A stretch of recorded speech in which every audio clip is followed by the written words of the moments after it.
BBC Sport Pods. We turned up pre-season thinking we'll beat Man United. Blackburn really grasped the opportunity of what the Premier League could do. We're a band of brothers. Welcome back to the Premier League Storybook with me, Jake Humphrey. It's time for Chapter 2, The House That Jack Built. In our first chapter, we heard how Alex Ferguson and Manchester United claimed the first Premier League title and went on to dominate the 90s. There was no one in those early years who could touch them, except that is Blackburn Rovers. Hold on, Blackburn Rovers? Their first Premier League season was their first in English football's top flight since 1966. However, steel magnate Jack Walker invested in his boyhood club in the early 90s, setting out on a mission to make Manchester United look cheap. They attracted Kenny Dalglish as manager and signed the cream of English football's best young talent, finishing 4th and 2nd in their first seasons back at the top table. The best, however, was yet to come. We'll hear from striker Chris Sutton and their captain Tim Sherwood on one of the most incredible Premier League stories of all time. But first, last time on Premier League Storybook we heard from Peter Schmeichel on United's dominance of the Premier League early years. So what did he think of these new upstarts? With Blackburn, it was the first club that really, after us of course, really grasped the opportunity of what the Premier League could do. With Jack Walker investing in not only a new stadium, new facilities, but also in players. Were brilliant to persuade players like Shearer in particular. But I mean, the team that he created was very good. To come to Blackburn, which is something which I probably think could never happen again. But they created this incredible team, which we had some really great battles with them. And of course, one season they went one better than us, which was disappointing for us. It also, I think it's what gives the Premier League life and makes it special that we have Blackburn coming out winning it, that we have Leicester coming out winning it, that it's not just Man United, Man City, Liverpool, and not just money.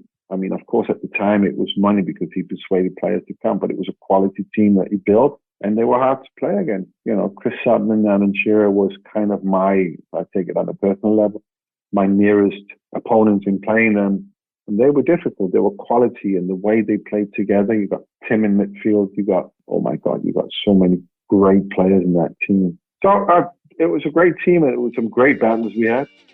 Blackburn, Kenny Dalglish and Jack Walker were the names on everybody's lips as they hoovered up some of the most promising young English players in the game. Most impressive of all, however, was their capture of Alan Shearer. The Southampton striker was the hottest property in England when newly promoted Rovers bought him for an eye-watering £3.6 million in July 1992. Shearer soon became Blackburn's talisman, firing them up the table and keeping them there with his goals.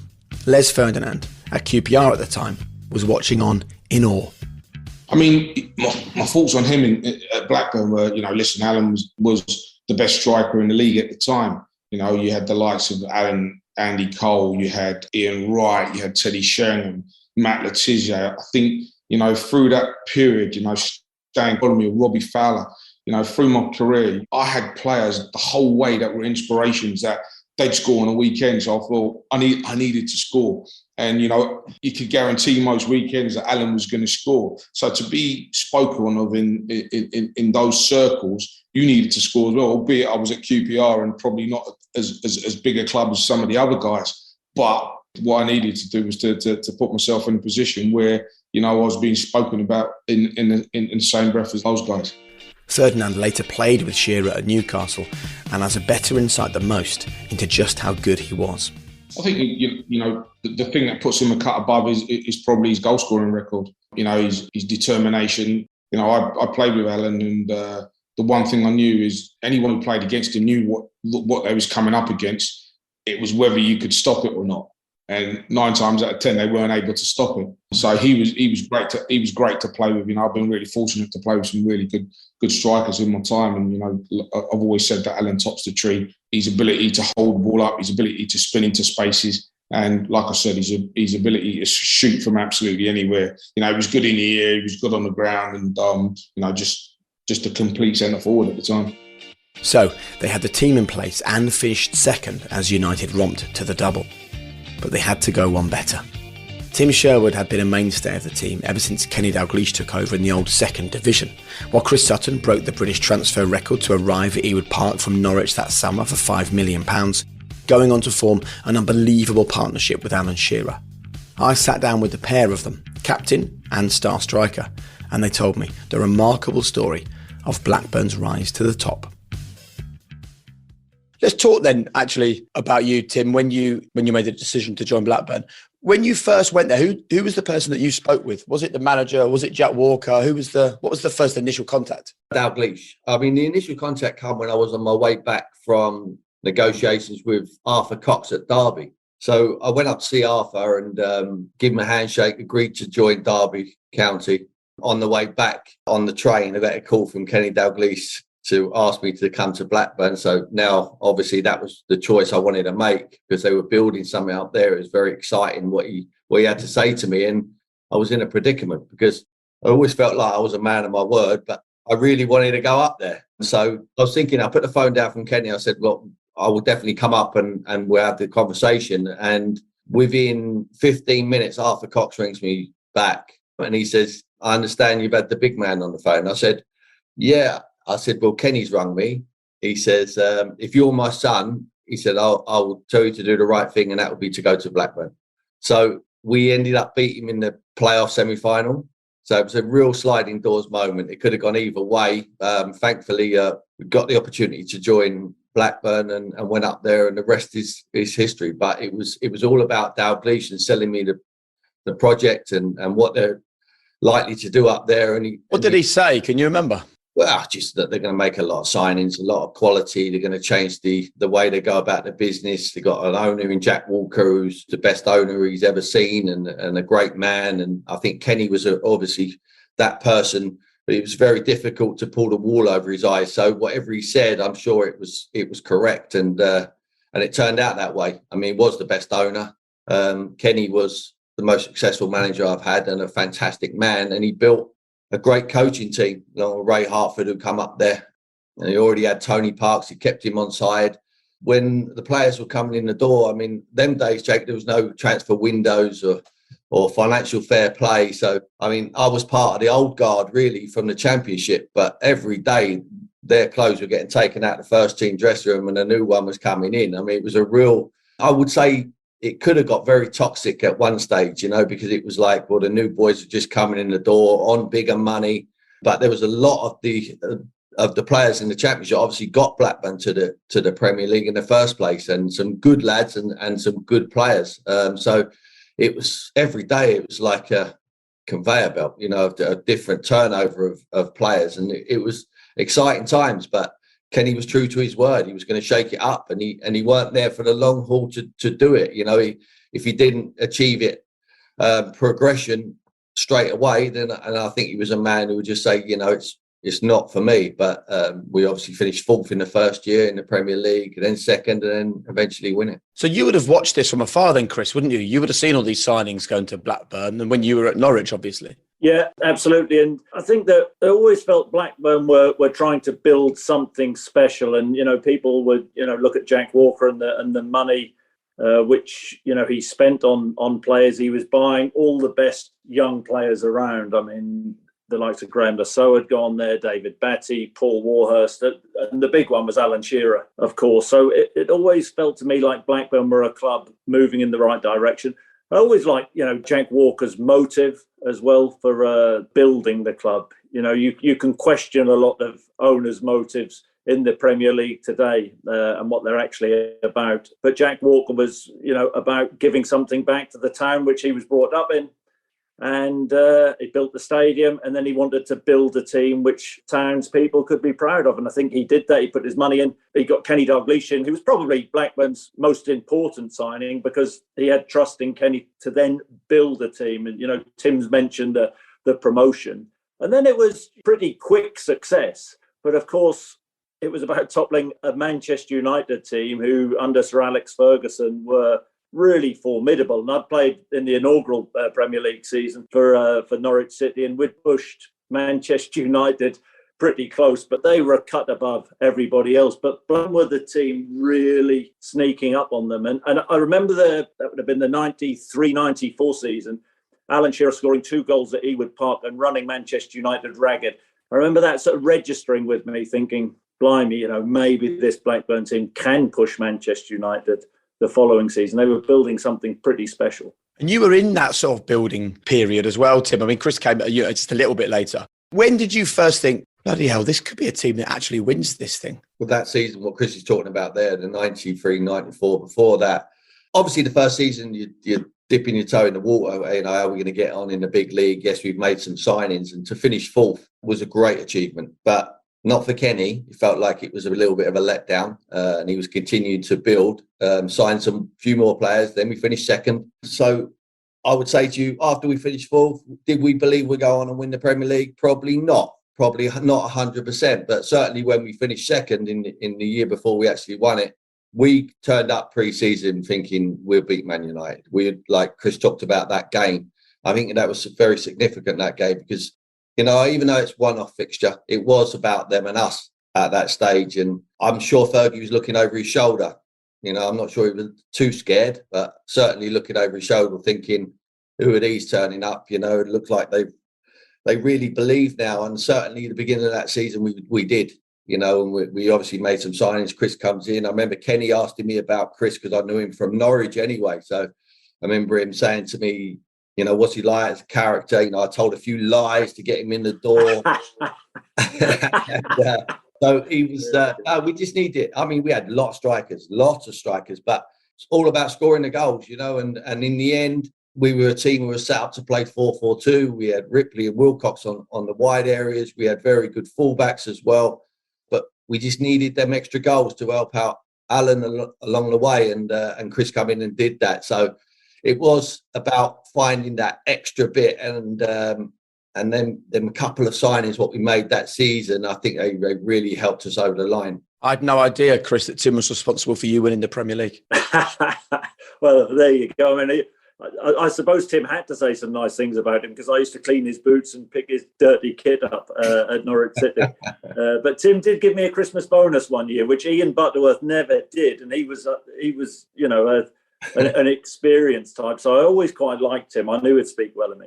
So when did you first get the inkling that Blackburn were interested, Chris? Because this was, for me as a Norwich fan, this is a fascinating time because there was so much criticism and heat on Robert Chase at the time.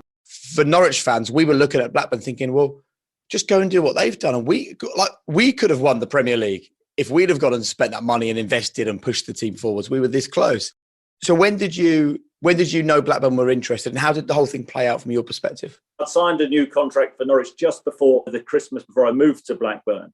And Robert Chase, had told me privately, we're going to keep this team together. Mike Walker isn't going anywhere.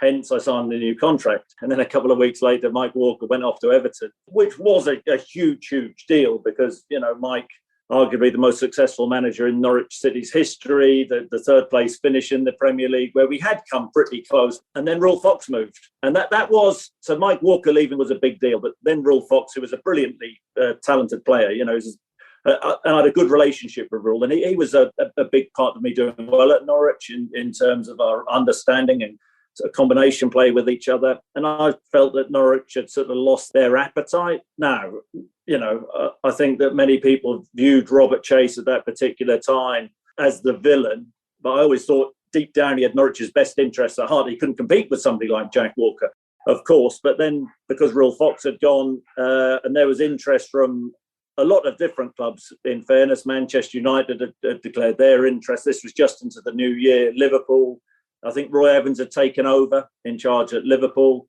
Arsenal were in for us. George Graham was manager there. Could have gone to play with Ian Wright. But the chance to go to Blackburn was too big. And it was then about agreeing a transfer fee. Manchester United would have paid £4 million. But in the end, 2 clubs had agreed to pay, which was British record transfer fee at that time, £5 million. And that was Blackburn Rovers and Arsenal. And Robert Chase called a press conference, didn't he? Because he'd said, I don't know how many weeks before, that I was going to be at the club next season at Norwich City. And if I wasn't at the club, then neither would he be. And he called that press conference, but and talked about testing the water. And if somebody would pay £5 million for me, then Norwich City would have to let me go. That in that press conference a week earlier than the press conference, I'd signed for Blackburn Rovers. I'd gone up and signed for Blackburn Rovers, sat in Robert Call, the chairman's house, and so I knew I'd already gone. So that was a little bit naughty from Robert Chase to do that, but the deal was already done. I'd signed for Blackburn Rovers, and essentially I was a Blackburn Rovers player. But they were the team building stuff and the team ready to challenge Manchester United. So Chris comes in, right? And it's not just any old signing. This is a 21-year-old. You were 21 at the time, weren't you, Chris? I think 20, and a British transfer record, smashing Blackburn's previous transfer record as well. I'm really interested in the role of a captain in a situation like this, because you've got the players that grafted the league below to get you up. You've got the players that have already been signed thinking, right, I'm now the main man. Then you've got someone else like Chris who comes in who then thinks the same thing because he's the guy that's come in breaking the British record. How did you and the manager and other people, Tim, sort of keep that ship steady? Because so many times we've seen dressing rooms just fall apart in this kind of situation. I think it's from the leader, and the leader obviously was Kenny, and I think he was a good man manager. He knew full well, as I did as well, not everyone could leave. They can't make wholesale changes. I mean, they tried their best to do it. I mean, within a year and a half, the whole squad was pretty much shook up. But the likes of Jason Wilcox, who was from the academy, Mark Atkins, who played an amazing part in the Premier League season, he was still there. So there was opportunity for people to survive. And the pressure was on the ones who were coming in, because we did all right, and it was trying to get to the next level. But the boys have to come in and they have to hit the floor running, not only on the matches, but during training, they have to show and prove their worth. And I can remember training be as feisty as I've ever seen it at any football club I've ever been at, because it was almost like the old guard kicking the new. But when they realised that the new were as tough as they was, and they wanted to build their career and they wanted to go on and win, it got quite heated. And I think that competition really set us apart. I mean, if you speak to anyone and say, was we the most talented team in the world? Of course we wasn't. Man United were, and there's teams around. Did anyone have a better team spirit than we did? Absolutely not. And I've said it. Oh, yes, I was captain. I wore the armband. Yes, everyone got told, but they also got told when they done well. And I think that stemmed from Kenny and the team spirit, what he had. And I think Chris would agree that the spirit was tough. It was a tough environment, but it was fantastic. I mean, it was cruel at times, but it was just the best. And we just pushed each other on just to inspire each other to be better than what we was. And there was the real belief of, you know what, they are the best team in the world, Man United, but we're coming and we're coming to get them. And I think they believed that. They started to believe that, because you saw a few cracks in Sir Alex Ferguson, when he was talking, because he couldn't play the mind games with Kenny Dalglish as well, certainly when we were pushing them close in the 94-95 season, and they were chasing us, and he was trying to say that, it's a Devon lock now if Blackburn fall over, and Kenny just wasn't buying it. He would have saw Kenny's reaction, because Kenny's been there and done it and won the Premier League, won everything. So it was that experience what took us over the line. Does that resonate with you, Chris? Yeah, I mean, what was pretty amazing about that Blackburn team is we weren't a super experienced team. I don't think anybody had been there and won the Premier League other than the manager or the old First Division. Tony Gale had come in on a free, and he was probably the only one who you would deem as an experienced player. I think we had a very streetwise team, and I think Tim is right in terms of the brand of football which we played. There's no doubt that we weren't the most attractive Premier League team which there has ever been, but we were streetwise. We knew how to win games. We knew what we were effective at. We were a smart team, a streetwise team. And what people forget about that Blackburn Rovers team is, when I first joined, and Tim will tell you because he was doing it for years before me, we were training on the local parks. They were shoveling dog's mess off the pitches. When I first joined, I was a record transfer fee. I mean, it was quite an odd experience because of all the money which the club had to then go and train on local pitches and what have you. But I think the spirit was an important thing, but I think the know-how, getting over the line and finding a way and playing in a way that everybody believed in, and I think that comes from the manager and the trust which everybody had in the manager. And in the difficult times towards the end of the season where we just stumbled a little bit, that's when I thought Kenny's importance, to the team was so vital. I think we were looking at him because, as I said, we weren't super experienced. We hadn't been the course and distance. Not anybody in the squad, won a Premier League. But that was the last of the 42 game seasons. And I think the other thing is, which people forget, and Tim mentioned, Manchester United, but the 2 games against Manchester United, I'm not saying that we were robbed against them twice, but we were absolutely robbed. I mean, the first game, Paul Warhurst scores a goal, and then Henning Berg got sent off with one of the worst decisions you've ever seen in the Premier League. And Eric Cantona slots the penalty, and they end up winning the game 4-2. And then at Old Trafford, we hadn't played particularly well at Old Trafford. Giggs wins a ball from Henning Berg, crosses it in. Cantona scores maybe 25 minutes to go. I can't remember what time he scored him, but it's quite a tight game. And then Tim headed the ball across in the last second. Alan Shearer headed the ball across in the last seconds. Diagonal ball, jumps over Roy Keane, heads it back, and Tim scores a brilliant header back across the keeper. And the Manchester United players weren't protesting about a foul on Roy Keane, but somehow, Alan Shearer was adjudged to have fouled Roy Keane. We end up losing the game. And that was the Devon Lock moment where I think Kenny came out after the game and, was really strong and backing us. And that may have worked in our favour in terms of, blimey, everything is against us this season. That's twice against Manchester United this has happened. We really need to dig deep and get over the line. Wow, there's so much to pick apart there. I'm interested in this sort of the way the spirit was created, Tim, because, as Chris talks there, you're training on the local park. Let's be honest, you're in Blackburn. You're not in London. You're not in Manchester. You're not in Liverpool. You're in Blackburn. So there's that to take into account as well. And then there's these results against, Man United, for example, as Chris talks about. It feels like all of those things individually, you can look at them and go, that made it hard. But it feels almost like they all worked together in your favour. Absolutely. And I think Kenny used to say, I remember it as if it was yesterday, he always used to say, it's not about the facility, it's about the people in it. And he's absolutely right. I mean, I've worked at one of the best training grounds at Tottenham, what they have, but it is about the people. And it's not only about the playing people, it's about the staff. And he was very cautious and I think very, very shrewd in the staff, what he brought to the football club, not only on the playing side, but also in and around the place. And I'm not sure there was anyone who didn't feel they was part of the team, from the lady who washes the kit to, the girls who used to cook us our food. We used to go back and train to the main ground at first. And then they were building Pleasanton. And then we went through the process of building new stands there at Blackburn and changing in port cabins, getting a bus to the other end of the pitch and walking out. It was a disruption for us, but it wasn't ever allowed to be an excuse. Yes, it's disruption, but disruption for the away team as well. But we relished it. We didn't never talk about it because it wasn't allowed to. I think if he allowed us to give us an excuse, then that is what we're going to use. It was nothing about that. It was just about preparation, always focus on the next game and get the job done. And listen, he never blew smoke up our backsides. Never once did he do that. He's not that type of manager. But if he said nothing to you, you're probably doing well. I remember turning around sometimes, because he was so clear on the direction of how he wanted to play.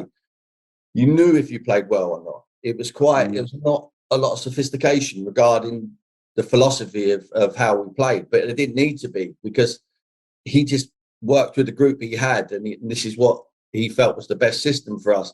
The worst thing ever was when you looked across and Chris would experience it as well. And I certainly did many times. You look across at Kenny and he's just got his head down, like shaking his head. It's almost like as if you during the game.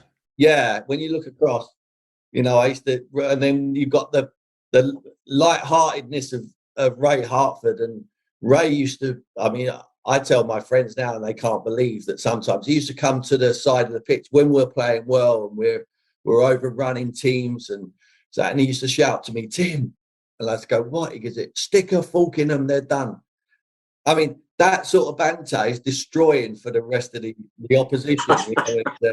He used to shout out, call a copper, call a cop. The guy's banter was fantastic. But then when there was times to be told, we realised we had to be told. There was no airs or graces about this coaching side, this coaching format, what Kenny had. It was about this is the direction we're going. No one veers off the road, and this is where success is built. And you only got to look at the man and what he's achieved as a player and as a manager. If you were a fool not to believe it, and we were all on side, and then we had there was a group, and it became larger and larger in the dressing room. Who, if anyone knew come to the football club, they were told by us. So it was an easy policing job for Kenny in the end. Exactly what Sir Alex Ferguson had for a longer period at Man United with that little cartel of players. So what would you say to new players when they arrived to explain to them what Blackburn were about? Well, listen, the fans is the great thing. I think we always got to play to your audience, and they didn't expect sophistication. But what they did expect was graft and hard work and determination and sweat and blood for the team. And you only had to look at the players who were there, and the big signings like Chris, who's come in, and Alan Shearer, and the Batties. And I mean, when you talk about, Batty, I've just mentioned their name there. That is what he's all about. That is his game. I mean, that's just every day in training. But we trained as we played. We kicked each other more in training. The Friday before the games, Kenny used to pick a team. He used to play. And when I first got to the club, he was actually the best player. But you had Kenny picking a team, and you had the opposition. So he would pick the two teams. You have an 8-a-side, and it was brutal. I mean, we're talking about a day before a game, but we played at 100 mile an hour. We had one pace in that side, and that was flat out. And that is how we trained, and they soon got used to it. It wasn't about just changing it and switching it on when it comes to the matches. The guys who come to the club, the new boys, were told in the dressing room, but it was easy to see. It wasn't about words. It was looking at how we trained, and they go, wow, this is intense. Yeah, they cried a little bit at first, but then they just become part of the family. Jay, just something on Kenny as well. And, I think Tim has, explained the way Kenny was very, very well. Kenny used to shake his head at me in the warm-up, which was half a problem for me. But I thought that one of the biggest things about Kenny was in the dressing room, he would say one thing to the players, but always publicly, he would go out and back the players, no matter how poorly he would play. Yeah. And we had a great season. Our confidence was good, but there was the occasional blip that season. But publicly, I think that's a big thing when your leader's actually backing the players, and not being critical of them. And I think the players really respected him because of that, because he didn't hang them out to dry in public. And when we did slip at times towards the end of the season, he was the character keeping us going, really. He was the strength. And you've mentioned a few of the names there, and we can throw in, the likes of Tim Flowers, Graham Lasso, Hendry in the team as well. I wonder how important it was that this was a team of really brilliant young British talent. Did that help to create an atmosphere as well? Yeah, I think, because I think pretty much we looked around the Premier League. Most of the teams are like that. Did that matter though, Tim, that they were British? Not really, because I suppose, Headingberg was more English than me in the end. I mean, he come in. I suppose what I mean is it felt like a similar kind of play. You've gone around and just hoovered up similar kind of age and experience and nationalities, whether you all felt like, we're on this journey together, like a real band of brothers type feeling. Yeah, pretty much. I think, but most clubs around that time were stocked up with British talent. It's a little bit different now, or a lot different now. But certainly character-wise, I think there was a blend. It was a little nice cocktail. But I think certainly from the manager, it was look, this is his way, and this is how he needs to be. Rather now, I think the management styles has to be, I'm the manager, but I have to adapt to every individual player I've got. Whereas back then, it was about, because he was such a high-profile winner, it was about, this is what I want, guys. This is what I expect. If you don't do it, I'll go and get someone else to do it. And we had the finances to be able to do that. So, yeah, I think you're correct on the personnel, what he brings in, and the drive and the determination, what is expected, because that's what the fans want to see. And Kenny was I think he was very shrewd at that. And Chris is absolutely right. They're just little detail we give you in the dressing room. He would look at the opposition, and he knew every player, didn't he? He knew come up every individually, player inside out. Yeah, inside out. But he would come up individually, and he'd say to me, I use one example. He'd say Rob Lee. He said that he would always turn on his outside of his right foot. when you're up against him, Tim, you look to turn. So sometimes he just sticks in your head, you're just waiting for him to turn into you and nick the ball, So, and he would say to Chris about centre backs, this one, he doesn't like if you run him in the left-hand side. He would just pick it. It was a knowledge of a real football man who's gained that knowledge, not from a book, not from learning. He's gained it from experience of being in the environment and smelling it, different environments at the right time, because he was such a winner and he's played with a lot of different characters. If you look at that Liverpool side, were the best side for generations. The sophistication in the way they played, it wasn't too hard to coach. It was all about the Souness's of this world, the Ian Rushes, the Alan Hansons. It was about them understanding what the manager wanted and taking it to the pitch. And I think I'm not suggesting we're anywhere near as good as them guys, because they're legends of the game, but I think in a little type of way, I think Kenny was trying to build something like he had experienced in his playing career. It's funny, Jake, because I think that Kenny was a manager. All the players, and Tim's already touched on this, so at risk of repeating what Tim said, but all the players were so in awe of Kenny because of what he's achieved as a player. And I always felt, I wanted to please Kenny, and Kenny, I think most of the players felt that way. And it was about standards. And I suppose because Blackburn was spending money at that particular time, and they'd had the promotion and there was progress, I suppose there was a drive from within each individual that if you're not performing, you'll be at the side, and Jack Walker will buy somebody else. So I suppose in many respects that really worked in our favour. And Tim's right. It was probably the only club I've ever been at where it was more ferocious in training, that first season than it was in a lot of the games. And that was what we were taught. Maybe that was what, Kenny Dalglish had brought to the table, his experience as a player of winning titles and then as a manager, and taking that into Blackburn Rovers, building and buying players. But, as we've seen over the Premier League years, it's not as easy as just buying somebody.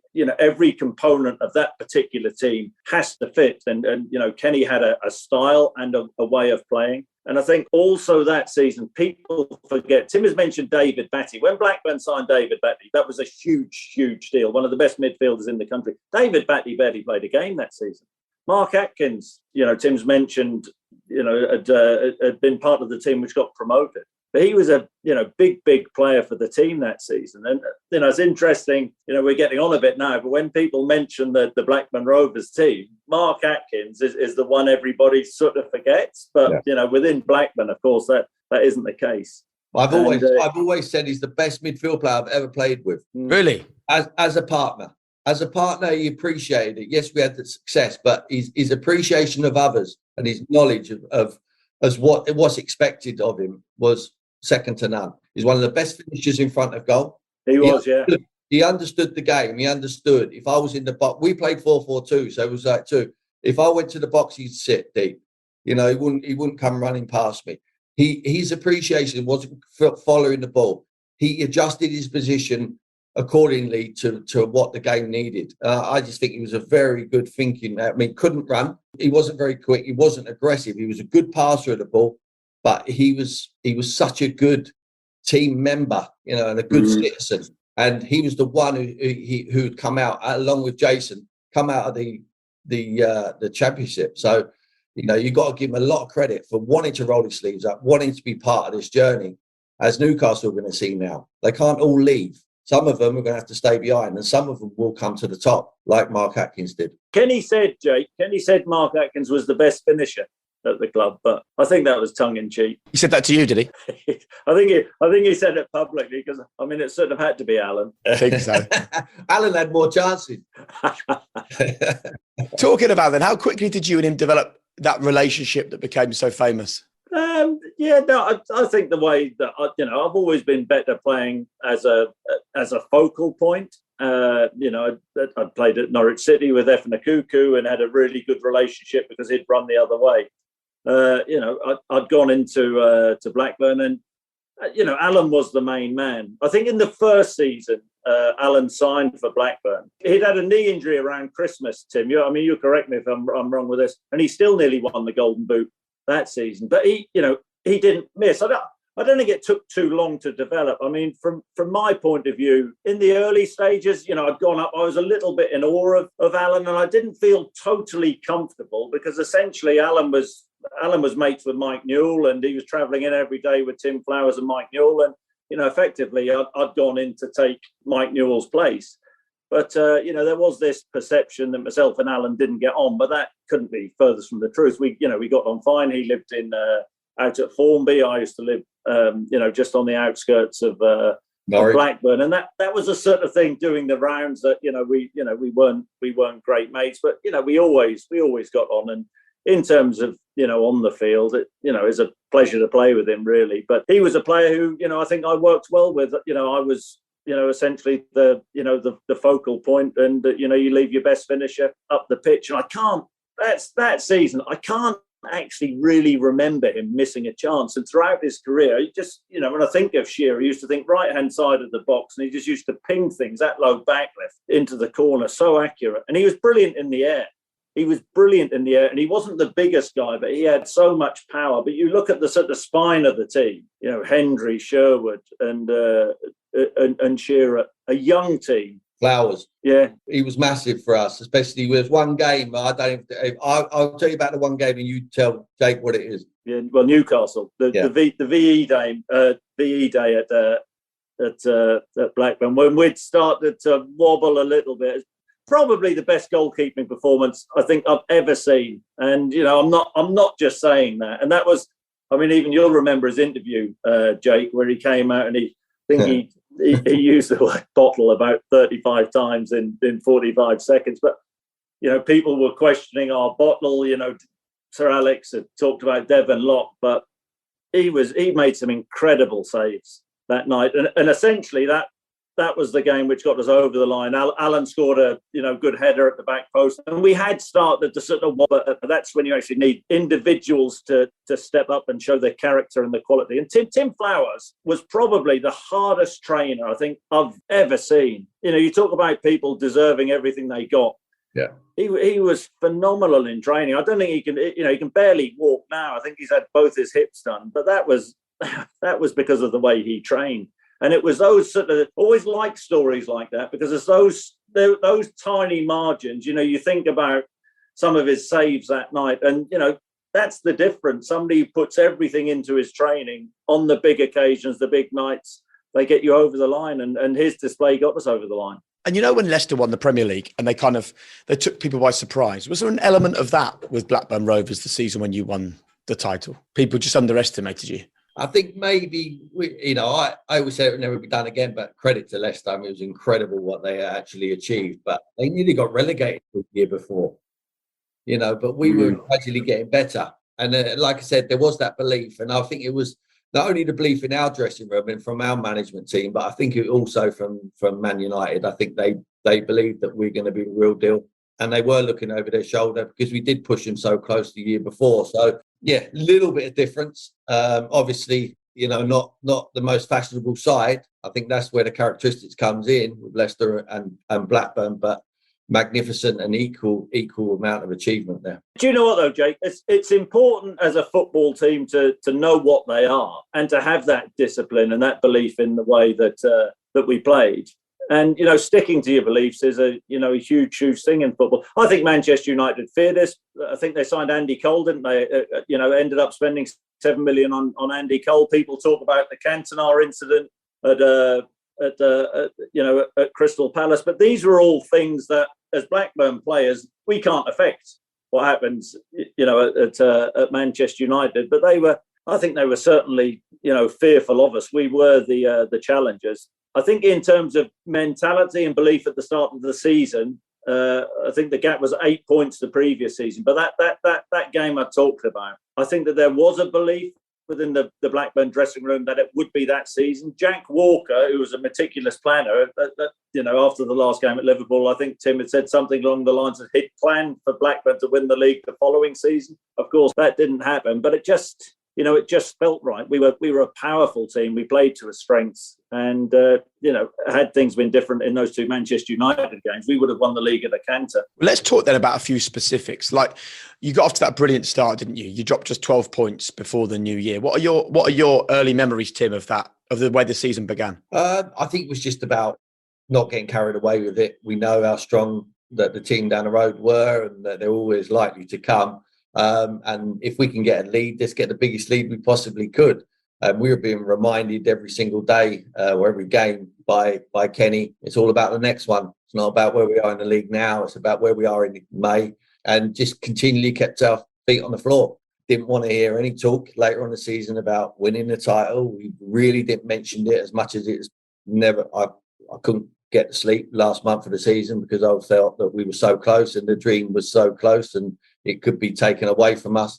And they were coming hot. They were off the bridle and they were flying, and we had to keep our cool, and we managed to do it. But I think we were just riding the wave. Early season, we were just steamrolling teams, scoring heavily. Felt like we had the firepower. Everyone seemed to be keeping fit at that stage. We knew there would be a bump in the road, but why there's no stress. We just had to keep it going, and keep flying and keep our feet on the floor. And I think that's the key to it all. Do you know, Jake, especially the home games, used to go into the games at Ewood Park, and on the way to the games, we would win. And that probably doesn't sound, but it's just that belief. And the other thing which I really liked was, we'd win a game and nobody would be too excited. It was, about the process onto the next game, and about being relentless and ruthless. And that, like Tim said, that's what was really drilled into us at the start. It's okay winning one or two games, but you have to keep that consistency. I think what was big was losing that Manchester United game. We lost 4-2. Then I think the run we went on after that, and maybe we were, there was anger because of the referee's decision, and we sort of felt, things were conspiring against us. But the run we went on after that, where we had 12 or 13 games before we played Manchester United again, but we were relentless in that period. And that was the period when I think we were possibly at the best, where, we felt wronged, went on that big run and showed great consistency. And there's runs like that which win your titles. Yeah. And how did you react to things that were outside of your control at this time then? I mean, I'm thinking mainly of that famous kung fu kick at Crystal Palace from Eric Cantona. What was the reaction like in the Blackburn dressing room when you saw that, when you knew that he'd been banned? Because obviously that has a big impact on your season. Oh, delighted. I mean, he was special, wasn't he, Eric? And he was a man for the big occasion. If ever there was going to need someone, even for them penalties where he never missed, if they got that penalty decision late on, if it was at Old Trafford, he was always going to roll it in. So to have him out the way for a period of time, I thought he should have got longer. But to have the big man out the way was huge, because I was thinking it was probably like taking Shearer out of our dressing room, even though they had a lot of world-class players. But you don't, like I mentioned earlier, you don't like to lose any of your squad, and you want to keep everyone fit and you want to keep them healthy. You don't want suspensions, and then he's had this rush of blood and he's actually, he's done something. And they had to come down. I think Man United suspended him before he actually got the ban. But it was a huge boost for us. Yeah, huge. Do you know what? I agree with everything Tim says, but there's also a danger, Jake, that we could have become complacent because of his importance to Manchester United. But they had so many good players, in their team. And, as I say, they just signed Andy Cole for £7 million, who was a phenomenal striker. And they'd signed Andy Cole to get them over the line in the title race. So, that had happened. That was out of our control. So it was still about our process, going out, grinding out games, playing the same way, having that really relentless mentality that, let's not focus on Manchester United. Let's control things we can control. And we did that pretty well. And then you have that period where you're 8 points clear on April the 20th, but you win the league by just 1 point. I mean, you've been very honest, Tim, and said you couldn't sleep for the last month of the season in case it was taken away. Did you ever think that you'd blown it? Oh yeah. Do we ever think I'd blown it? We had such a lead. and it was just, deteriorating, and they were coming fast and hard, and it just felt, you're always pessimistic. I think, when you're so close to something so great, and that is the holy grail for us to win there. We gradually built, fourth and second, and this is our year to be ahead, and so far ahead, and then it disappearing the lead and building up to the games. You're looking at every game then, rather than taking each game as it comes. You're looking at what they're doing. You're spending nights watching their games, and the stress of it as well. You can't affect it, which makes it even worse when you're just looking at, you're praying for the opposition just to do something, or the referee to help you out, and didn't seem to be happening. So in the end, it was just, it's just down to us guys, and we just got to get on with it, and we got to do it. We just got to get over the line. But that fear of having that ripped away from us and going out and lifting that trophy was immense. And I'll be lying if I said that it wasn't. I was just cool about it, and I was assured that we would always go and do the job. Nah, there was so many doubts, because like Chris has said earlier, we'd never got over the line before. None of us have got over the line, and it really is about that. We saw how many years Liverpool have tried to get back to lifting that trophy, and when they actually do, they finally have a swagger about them, and then they built, and they've gone on. But yeah, now even talking about it, it's just makes my palms sweat to think that it was so close to getting ripped away. And what are your memories of that final day then, Chris? It was against Liverpool. It was Kenny Dalglish. Liverpool fans wouldn't want Man U winning the league. The whole thing was odd, wasn't it? Yeah, the whole day. Just going back, a little bit. We had a really damaged. I think the defeat where we really started to wobble was we lost to Manchester City, who were in the relegation zone at Ewood Park. That was pretty unthinkable. I think that put a big dent in our confidence, and I think United doing what United did. I can't remember who they played off record, but they always seemed to find a way, and they were coming up. I think I'd scored a goal at QPR, which put us 8 or 9 points clear with 6 or 7 games to go. And I thought that was it. I thought, the way we'd performed all season, that they're not going to come back from that. But because of the way they were performing and getting on a roll, we lost to Manchester City. Then I think we edged a game against Crystal Palace 2-1. Tim's talked about the VE victory at Ewood game against Newcastle, which was so huge, the one before the end of the season. And, Tim Flowers, everybody was pumped up. But then that's where you're looking around the dressing room, and I'm the same as Tim. It's fear. It is fear, because you're in front for so long. If you're sneaking up on the rails and you nick it at the death, it feels great. But it's, what if we don't get over the line? Will this ever happen again? Will I ever win a Premier League again? Will I ever get that, or will we as a team ever get a better chance? And it's the fear of having that taken away from you.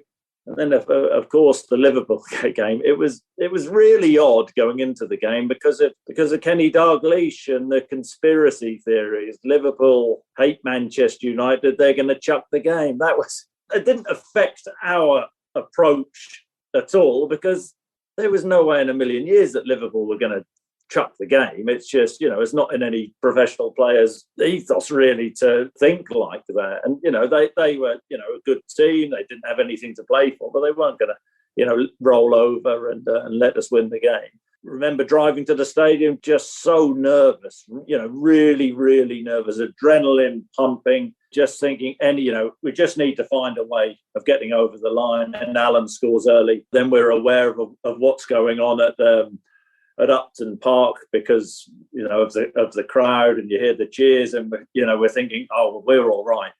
But then, as we well know, games can turn quickly, and getting into the second half, it was unbearable. I think I missed a good, pretty good chance, and saw Tim shaking his head, and and then Alan missed the chance, and then Liverpool get back into the game when all John Barnes scores. And the Redknapp free kick, in many respects, it didn't matter, because of the way the sort of maths were panning out. That was irrelevant. His goal, that was when there was a 30-second period, or I don't know how long, it felt like eternity, where we were just waiting to hear about, whether West Ham had held on against Manchester United. It felt like, half an hour, but it was about 30, 40 seconds where we were relying on something else, something we hadn't really needed to do all season. And then, we heard the roar of the crowd, and it was relief.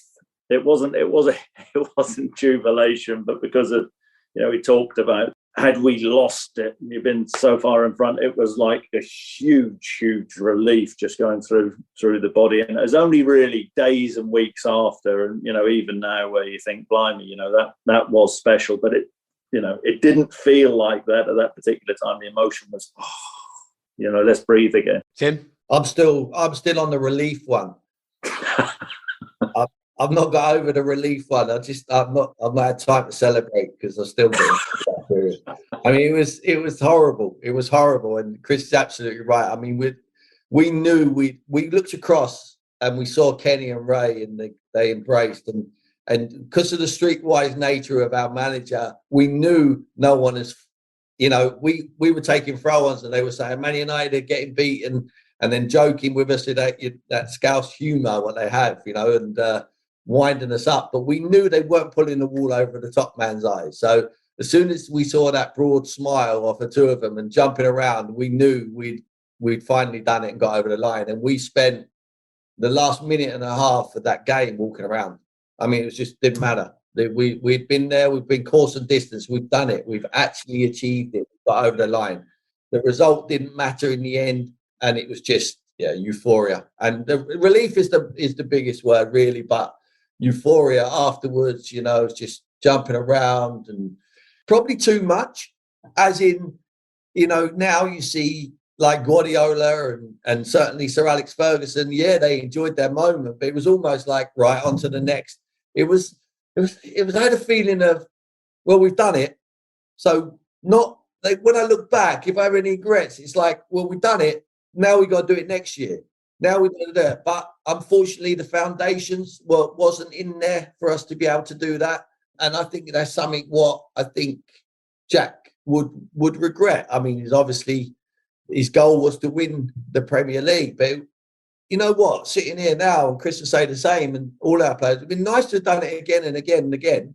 So it's the only tinge of disappointment for me. But just that day was magnificent. You to have your families there to see it happen, and just seeing. I mean, I see them pictures of them crowd now, and them some of them black. You can pick out family members in them shots, and the tears, and the emotion of, they're living it as well as the players, and they know how close we are, and for us to finally go over the line was just magnificent. Do you share Tim's tinge of regret, Chris, that Blackburn didn't push on? Because this amazing thing happened. You built this incredible team. You won this remarkable title. And it wasn't too long after that the whole thing faded away. And here we are, all these years later, and Blackburn just can't even get back into the Premier League, let alone win the thing.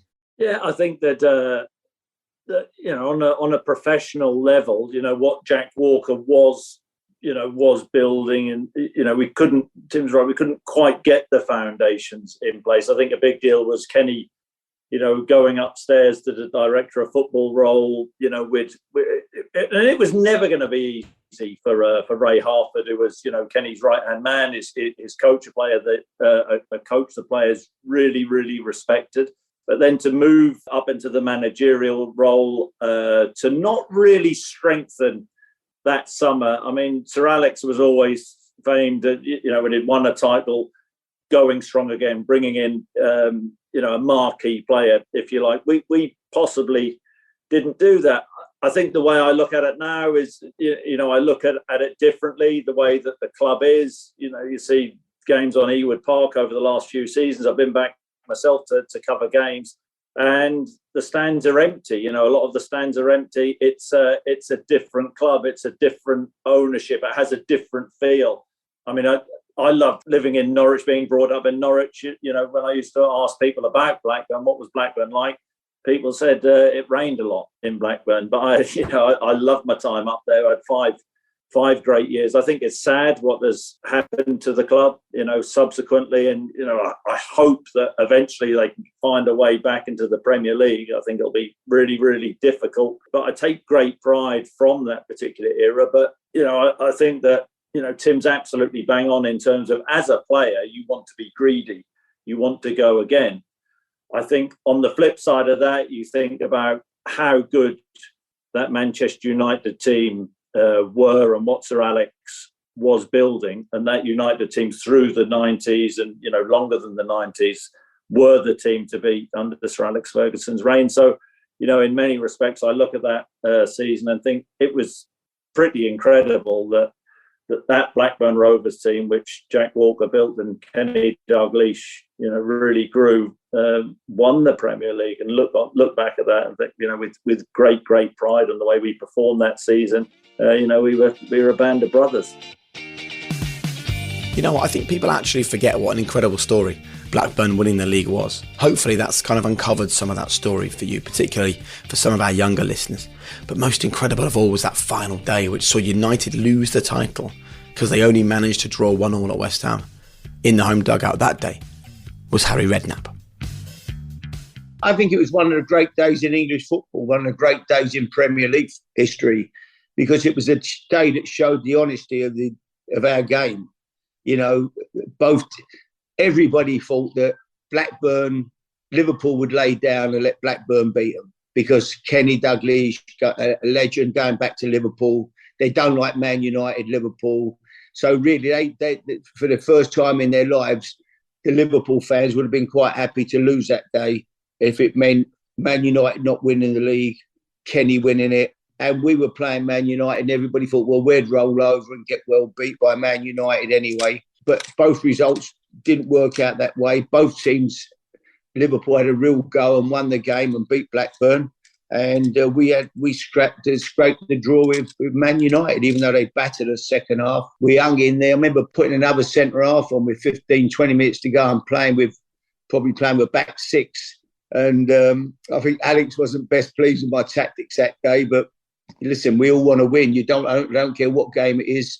We wanted to get a positive result, and a draw at home to Man United that day was a great result for us. And obviously it cost them the title. Over at Anfield, Blackburn were playing against a Liverpool side whose crowd were keen to hand their hero Kenny Dalglish the title over their hated rivals United. In the home team that day was Steve McManaman, who had no such thoughts. In all honesty, it was just to win the game. I wasn't interested in Manchester United winning the league. I had no interest in whatsoever, or Blackburn win the league. I wanted to win the game, which we did, and we actually played very well against a good Blackburn team. And that was all I thought about. I didn't want to think about the other game. I wasn't interested at all. We were down, I think, weren't we? I think we were 1-0 down. We responded very well. Redknapp scored the second with that free kick, which sort of perplexed most of the crowd, I think, because they didn't know whether to cheer or shout at him. But I'm almost certain that I celebrated like mad because we went 2-1 in the lead, because it was important that we won the game. And I wanted to finish the season on a high as well. So I couldn't care less about Kenny Dalglish in Blackburn at that particular time, even though Kenny was my first manager and I adored him. I had no interest at all about Alan Shearer and Tim Sherwood lifting the trophy, because we couldn't have won anything at that point, of course, at the end of May, and we weren't challenging for the league title. So I presume most Liverpool fans, as you do in the 90s, were wanting to stop, the rise of Sir Alex Ferguson and the players. So I think there must have been a bit of, love and hate, or, wanting the team to fail and let Kenny win it. Not necessarily let Blackburn win it. The Liverpool fans are probably thinking, let Kenny win another title for him. And, I think there was an admiration for Blackburn and Alan Shearer and Tim Sherwood and Jason Wilcox, those type of players. David Batty, I certainly liked them. And, you liked what Jack Walker was doing. So yeah, you probably, if you're not going to win it yourself, you wouldn't have minded that, that Blackburn team winning it, because they played the right football, and of course Alan Shearer was an absolute superstar centre forward. Liverpool didn't have anything to play for at the end of that season, despite having one of the most talented teams in the league. Their 90s team often gets a lot of stick, but there was more than meets the eye. We'll hear more from Steve next time on the Premier League Storybook. Chapter 3 is the Spice Boys. BT Sport Pods.